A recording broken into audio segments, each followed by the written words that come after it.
하나님 말씀 보겠습니다. 하나님 말씀은 잠언 28장 3절 말씀입니다. 가난한 자를 학대하는 가난한 자는 곡식을 남기지 아니하는 포구 같으니라. 아멘. 오늘 본문 말씀에 가난한 자를 학대하는 자가 나옵니다. 여기에 가난하다라는 표현이 두 번이 나옵니다. 가난한 자를 학대하는 가난한 자. 앞에 나오는 가난한에 해당하는 단어가 달이라는 단어입니다. 뜻은 연약한, 힘없는, 빈약한 이라는 뜻입니다. 물질적으로도 가난하고 또 사회적으로도 약자에 해당하는 사람을 의미합니다. 반면에 뒤에 이어나오는 가난한은 루시라는 단어로 부족되다, 결핍되다, 가난하다라는 뜻으로 물질적인 가난한 자를 의미합니다. 이런 사람이 물질도 없고 사회적으로도 약자인 사람을 학대한다라고 말씀합니다. 여기 학대하다라는 단어 마사크라는 단어는 억누르다, 억압하다, 어떤 사람을 난폭하게 취급하다라는 뜻입니다. 사회적인 약자, 우리가 사회적인 약자라는 표현 자체도 조금은 모순이 있습니다.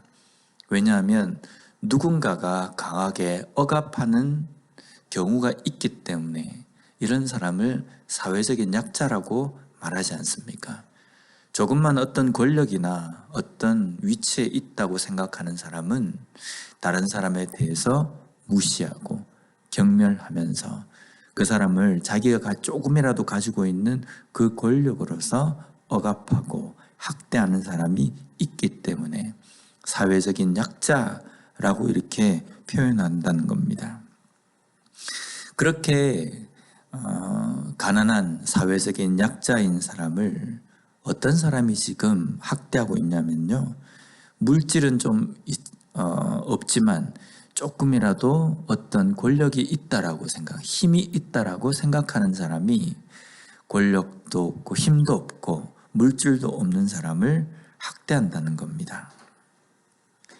우리가 이 부분에서 사회적인 약자에 해당하는 앞부분에 나오는 학대를 받는 가난한 자라는 것은 성경에서 하나님께서는 이러한 사람을 반드시 보호하고 도와줄 것을 우리에게 명령하고 있다는 겁니다.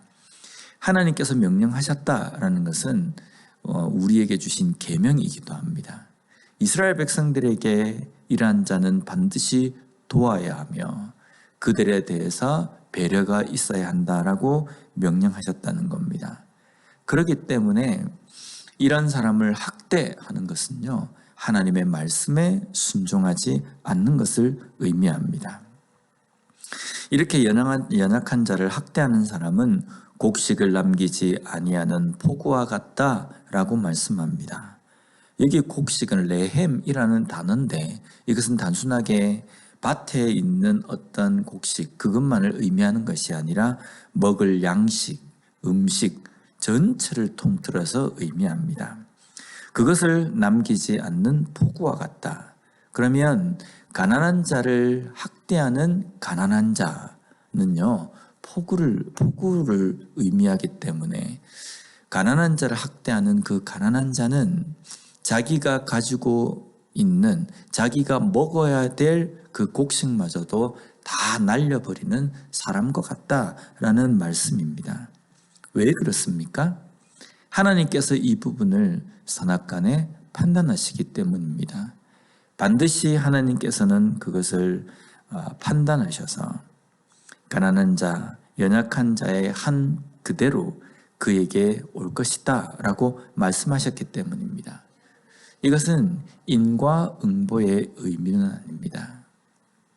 하나님께서 그것을 판결하시고 하나님께서 그것을 심판하신다는 의미입니다. 우리는 우리 주변에 연약한 자, 가난한 자를 찾아볼 수 있습니다. 누구입니까? 나보다 권력이 좀 없는 사람, 힘이 없는 사람, 아니면 나보다 경제적으로 좀 못한 사람입니까? 절대로 그렇지 않습니다. 우리 주변에 연약한 자, 내가 관심을 가지고 돌봐야 될 사람은 모든 사람을 의미합니다. 모든 사람에 대해서 연약한 자라고 생각하고 학대해서는 안 되고, 오히려 그들의 형편과 그들의 상황에 대해서 깊은 관심을 가지고 그 사람에게 도울 수 있는 그러한 삶을 살아야 된다는 겁니다. 왜냐하면 하나님께서 그것을 명령하셨기 때문입니다. 나보다 못한 사람이기 때문에 돕는 것이 아니라 나 외에 다른 사람에 대해서 깊은 관심을 가지고 섬기는 삶을 살라고 우리에게 명령하셨기 때문입니다. 그렇게 살 때에 하나님께서는 우리에게 다른 사람에게 행한 그대로 우리에게 행하신다라는 겁니다. 물론 이것 또한 인과응보적인 어떤 개념은 아닙니다. 왜냐하면 우리 자신은, 나 자신은 가난한 자에 해당합니다. 왜냐하면 하나님의 긍휼을 받아야만 살 수 있기 때문입니다.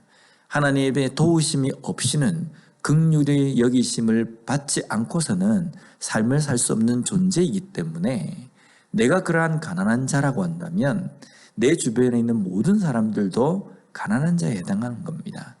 하나님의 긍휼하심을 반드시 받아야 하고 하나님의 사랑이 없이는 살 수 없는 존재이기 때문입니다.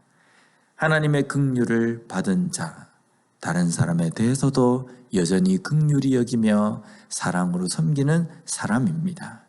그러한 삶을 사는 것이 오늘 우리에게 명령하신, 우리에게 주신 말씀이라는 겁니다.